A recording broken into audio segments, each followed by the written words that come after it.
আসসালামু আলাইকুম। বাংলাদেশ বেতার রাজশাহী স্থানীয় সংবাদ পড়ছি রুকসানা আক্তার লাকি। রাজশাহীতে বৈধ আগ্নেয়াস্ত্রের লাইসেন্স নবায়নের সময়সীমা বাড়িয়েছে জেলা প্রশাসন। নতুন সময় অনুযায়ী ৩০ জানুয়ারি পর্যন্ত লাইসেন্স নবায়ন করা যাবে। জেলা প্রশাসনের এক বিজ্ঞপ্তিতে এই তথ্য জানানো হয়। এতে বলা হয়, রাজশাহীতে আগ্নেয়াস্ত্র লাইসেন্স প্রদান, নবায়ন ও ব্যবহার নীতিমালা ২০১৬ ৩১ ক অনুচ্ছেদে বর্ণিত লাইসেন্স নবায়নের সময়সীমা শুধুমাত্র ২০২৫ সালে লাইসেন্স নবায়নের জন্য বাড়ানো হয়েছে। জেলা প্রশাসক আফিয়া আক্তার স্বাক্ষরিত ওই বিজ্ঞপ্তিতে আরও বলা হয়, শুধু ২০২৫ সালের লাইসেন্স নবায়নের জন্য এই সময়সীমা বাড়ানো হয়েছে। আগ্নেয়াস্ত্রের লাইসেন্স প্রদান, নবায়ন ও ব্যবহার নীতিমালা ২০১৬ অনুযায়ী প্রতি বছর ৩১ ডিসেম্বরের মধ্যে লাইসেন্স নবায়ন করার বাধ্যবাধকতা রয়েছে। সংস্কারের নামে কালক্ষেপণ না করে দ্রুত নির্বাচনের তারিখ ঘোষণার আহ্বান জানিয়েছেন বিএনপির সিনিয়র যুগ্ম মহাসচিব রুহুল কবির রিজভী। আজ সকালে রাজশাহী মহানগর যুব দলের উদ্যোগে শীতবস্ত্র বিতরণ অনুষ্ঠানে প্রধান অতিথির বক্তব্যে একথা বলেন তিনি। এ সময় রুহুল কবির রিজভী আরও বলেন, সকল ক্ষেত্রে প্রয়োজনীয় সংস্কার দরকার। এটা নিয়ে বেশি দেরি করা উচিত হবে না। ১৭ বছর দেশের মানুষ ভোট দেওয়া থেকে বিরত রয়েছে। তিনি বলেন, সুষ্ঠু নির্বাচনের মাধ্যমে জনপ্রতিনিধি নির্বাচিত করতে উদগ্রীব দেশের মানুষ। নওগাঁর মান্দায় মানব পাচার বিষয়ে সচেতনতার সভা অনুষ্ঠিত হয়েছে। আজ উপজেলা পরিষদ হলরুমে আয়োজিত সভায় প্রধান অতিথি ছিলেন উপজেলা নির্বাহী অফিসার শাহ আলম মিয়া। সভায় বক্তারা মানব পাচার রোধ, ভিকটিম চিহ্নিতকরণ, ভিকটিমদের অধিকার, সেবাসমূহে প্রবেশাধিকার ও পুনর্বাসনের উপর গুরুত্ব আরোপ করেন। এছাড়া মানব পাচার প্রতিরোধে সচেতনতা গড়ে তোলার উপর আহ্বান জানান।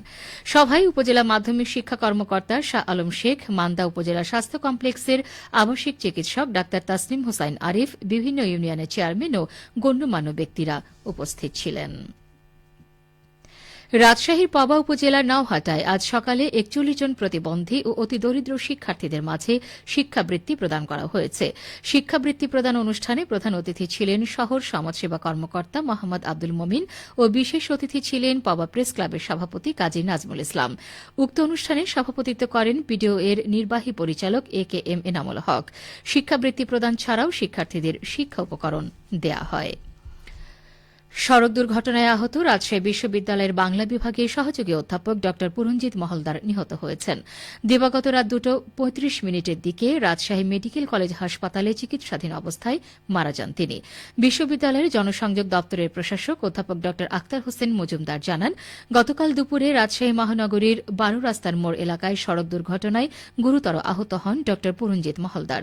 পরে তাকে সেখান থেকে উদ্ধার করে রাজশাহী মেডিকেল কলেজ হাসপাতালে ভর্তির পর আইসিইউতে নেওয়া হয়। সেখানে তিনি মারা যান। এদিকে ড পুরঞ্জিত মহলদারের মৃত্যুতে শোক প্রকাশ করেছেন বিশ্ববিদ্যালয়ের উপাচার্য অধ্যাপক সালেহ হাসান নকিব।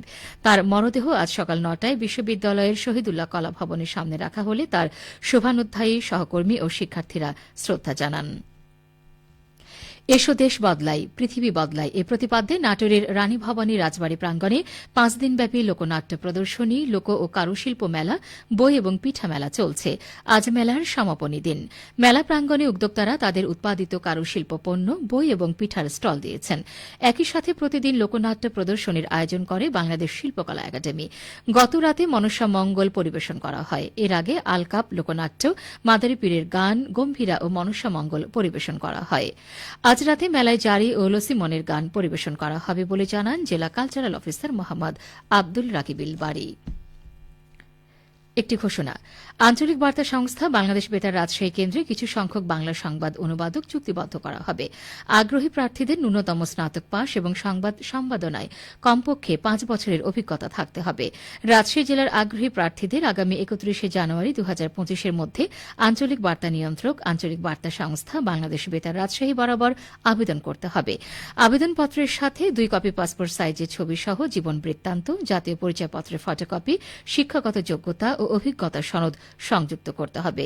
রাজশাহী বেতার বার্তা বিভাগ ফেসবুক পেজে বিস্তারিত তথ্য জানা যাবে। সবশেষে আবহাওয়া।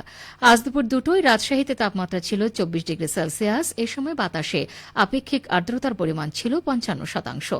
রাজশাহী ও পার্শ্ববর্তী এলাকায় আজ সূর্যাস্ত সন্ধ্যে ৫টা ৩৭ মিনিটে। সংবাদ শেষ হল। আমাদের পরবর্তী সংবাদ বিকেল ৪টা ৫ মিনিটে।